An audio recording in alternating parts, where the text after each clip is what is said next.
سرکار دو عالم صلی اللہ علیہ وسلم وادی نخلا میں قرآن پڑھ رہے ہیں۔ میرے عزیز دوستو، رب العالمین نے فرمایا ہم نے اس جماعت کو ادھر بھیج دیا جو یہودیوں سے توریت سن کر مطمئن نہ ہوئے، عیسائیوں سے انجیل سن کر مطمئن نہ ہوئے۔ حق تعالیٰ نے فرمایا ذرا وادی نخلا میں آ کر میرے محبوب کی زبان سے قرآن بھی سن لو، شاید یہاں تمہیں اطمینان ہو جائے۔ قرآن تو پھر قرآن ہے، دلوں میں اترتا ہے کہ نہیں؟ کیوں پپلا کے بے زبانوں، قرآن دلوں میں اترتا ہے کہ نہیں؟ بڑی مشکل سے جواب دیا، اترتا ہے۔ جی چاہتا نہیں تھا جواب دینے کو آپ کا، تمہارے بھی صدقے جاؤں۔ ہاں، یہ جماعت آئی ہے وادی نخلا میں، رحمت عالم صلی اللہ علیہ وسلم قرآن کے سمندر میں غواصی فرما رہے ہیں۔ واللہ الذی لا الہ الا ہو عالم الغیب والشہادۃ هو الرحمن الرحیم۔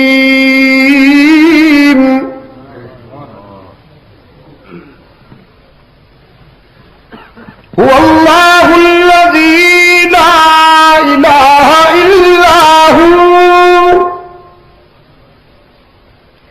الملک القدوس السلام المؤمن المہیمن العزیز الجبار المتکبر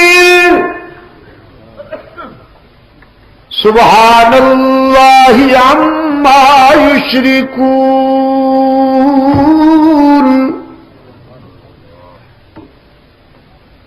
اس جماعت نے جب حضور کی زبان سے اللہ کا قرآن سنا تو کہنے لگے انا سمعنا قرآنا عجبا یہدی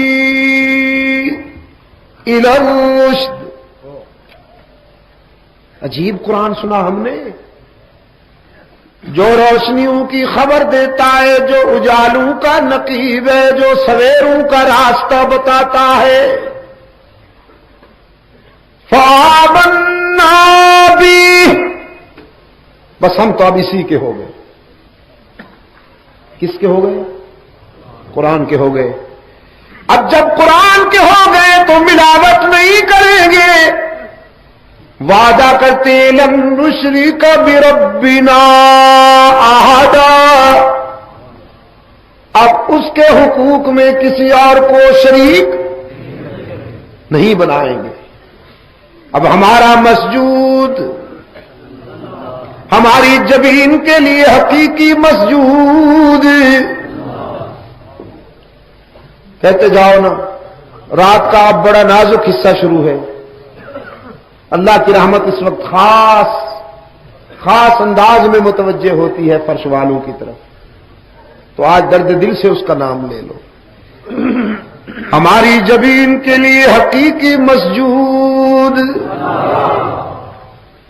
ہر جگہ ہر وقت موجود۔ آپ اللہ کہہ رہے ہیں، اور میرا خیال یہ کہ اللہ ہی ہر جگہ ہر وقت موجود، اللہ ہی، کیونکہ بعض بیماروں کا خیال ہے اللہ بھی۔ پپلا والو، اب یہ ضروری ہو گیا ہے کہ آپ حسر کی ضربیں لگاتے ہوئے کہیں اللہ ہی پہ زور دیجیے، تاکہ بیماروں کو شفائے کاملہ نصیب ہو جائے۔ انسانی جبین کے لیے حقیقی مسجود، ہر وقت ہر جگہ موجود، علام الغیوب،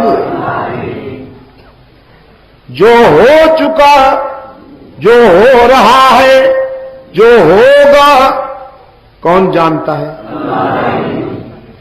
قرآن کہتا ہے ما تسقط من ورقۃ الا یعلمها، خزاؤں میں پتجھڑ کے موسم میں ساری کائنات کے درختوں سے گرنے والا کوئی پتا ایسا نہیں جس کا علم اسے نہ ہو۔ مزہ تو آیا نا؟ وَلَا حَبَّةٍ فِي ظُلُمَاتِ الْأَرْضِ، زمین سے اگنے والا کوئی دانا، کوئی بیج ایسا نہیں جس کا علم اسے نہ ہو۔ وَلَا رَطْبٍ وَلَا يَابِسٍ، جو کچھ کے خشکی میں ہے تر میں، جو کچھ کے بحر میں ہے بر میں، جو کچھ کے دریاؤں میں ہے صحراؤں میں،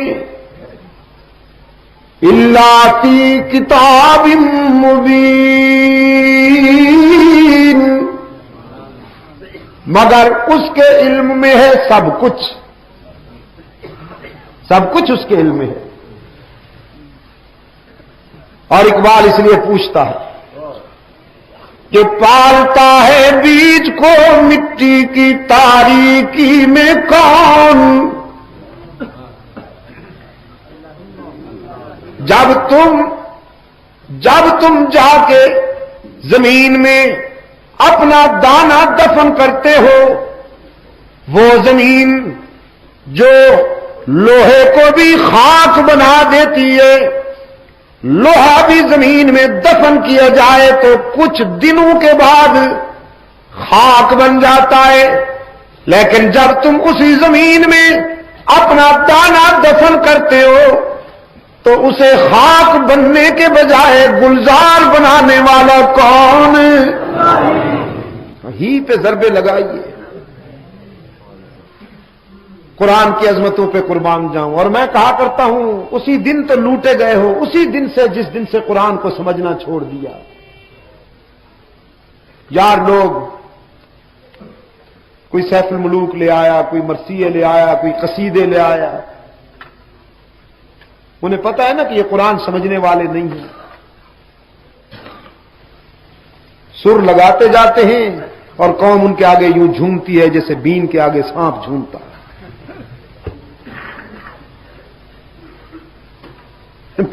اللہ معاف فرمائے، توبہ۔ قرآن پاک نے یاد دہانی کرائی وَإِنَّ لَكُمْ فِي الْأَنْعَامِ لَعِبْرَةً نُسْقِيكُم مِّمَّا فِي بُطُونِهِ مِن بَيْنِ فَرْثٍ وَدَمٍ لَبَنًا خالصا سائغا للشاربین۔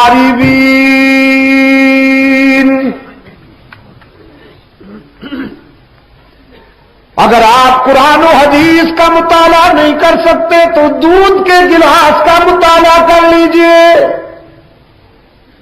سوچئے کہ یہ کہاں سے آیا، کس نے بھیجا؟ تیرے جانور کی رنگت منفی، اس کا خون منفی، اس کی گوبر منفی، لیکن سوچئے نا آپ کے گلاس میں آنے والے دودھ میں وہ کون ہے جو جانور کی سیاہی کو بھی شامل نہیں ہونے دیتا، گوبر کی بدبو کو بھی شامل نہیں ہونے دیتا، خون کی سرخی کو بھی شامل نہیں ہونے دیتا، کہ میرا بندہ بڑے لطیف ذوق والا ہے، بھینس کی سیاہی، خون کی سرخی، گوبر کی بدبو اگر دودھ میں اسے محسوس ہو جائے تو وہ میری نعمت کو قبول نہیں کرے گا۔ ان تینوں منفی چیزوں میں سے لبنا خالصا سائغا للشاربین، خوش رنگ اور خوش ذائقہ دودھ پلانے والا کون؟ اللہ ہی نا. تو پھر مولانا نمک حلال صاحب جس کا احسان تقسیم بھی اسی کے نام پہ ہونا چاہیے نا. احسان وہ کرے اور لوٹے پی جائے مولانا 11ویں کے نام پر. ارشاد ہوتا ہے 11ویں نہ دے سو تے مجھ سک ویسنے لیونے ہو. تانوں کیڑا پتا میں کیا پاکستان دیا مجھاں گاواں تے شاید 11ویں والے دے حکم نال دودھ دیندیاں.